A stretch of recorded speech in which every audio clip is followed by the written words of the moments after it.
خۆشەویستانم ئەو کاتە و هەموو کاتێکتان شاد و کامەران بێ. ئەوەی کە لە سووریا ڕوودەدا هەر تەنها قەیرانی ئاسایشی و قەیرانی سیاسی نییە لە وڵاتەکەدا، بەڵکو ئێستا گەیشتۆتە ئەو ئاستی کە بگوترێ سووریا ڕوبەڕووی قەیرانێکی مرۆڤایەتی دەبێتەوە، بە تایبەتیش لە ژیان و گوزەرانی ئەو پەنابەرانەی کە ڕوودەکەنە وڵاتانی دراوسێی سووریا.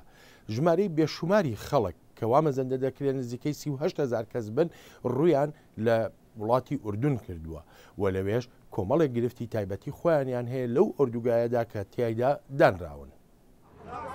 تامانگی هەشتی ئەم ساڵ ئەحمەد کۆڵۆنێل بوو لە لەشکری سووریا، بەڵام کاتی هێرشکرایە سەرگوندەکەی لە دەرعا بڕیاریدا لەگەڵ هاوسەرەکەی و پێنج مناڵەکەیدا ڕوو لە ئۆردوگای زەعتەر بکا لە ئوردون.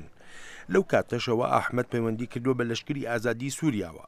ئەحمەد لۆمەی ئێران و نوریلمالکی سەرکوزیری عراق و حەزب الله دەکا بۆ درێژبوونەوەی تەمەنی ڕژێمی سووریا.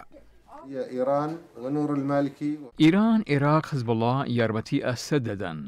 زۆربەی چەکەکانی سووریا ئیرانیان، ڕاهینەرەکانیش لە پاسدارانی شۆڕشی ئیسلامی ئیرانن. پەنتاگۆن نیگەرانی خۆی دەربڕیوە بۆ هەروە دێو زیادبوونی ڕۆڵی ئێران لە سووریادا و دەڵێت تاران مەشق و ڕاهێنان بە میلیشیا سووریاییەکان دەکا.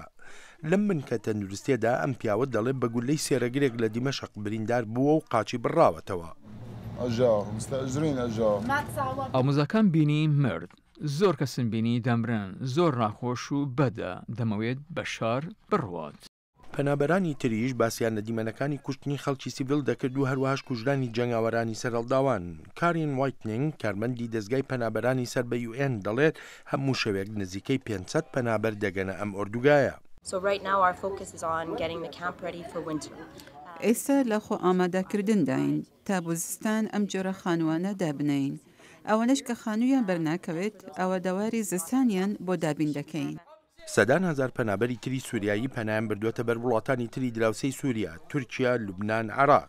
ئێران پشتیوانی لە بەشار ئەسەد دەکات و هەروەها عەرەبستانی سوعودی و وڵاتانی تری سوننەی وەک قەتەر پشتیوانی لە ئۆپۆزیسیۆن دەکەن.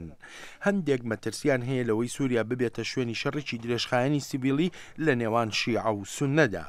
بۆ پەنابەرێکی وەک ئەحمەد بڕیاری سەرکەوتن لە هەر لایەکەوە بێ گرنگ نییە. تەنانەت ئەگەر بریارەکە لە ئیسرائیلیشەوە بیت، ئێمە پێقایڵین تا لە بەشار ڕزگارمان بێت.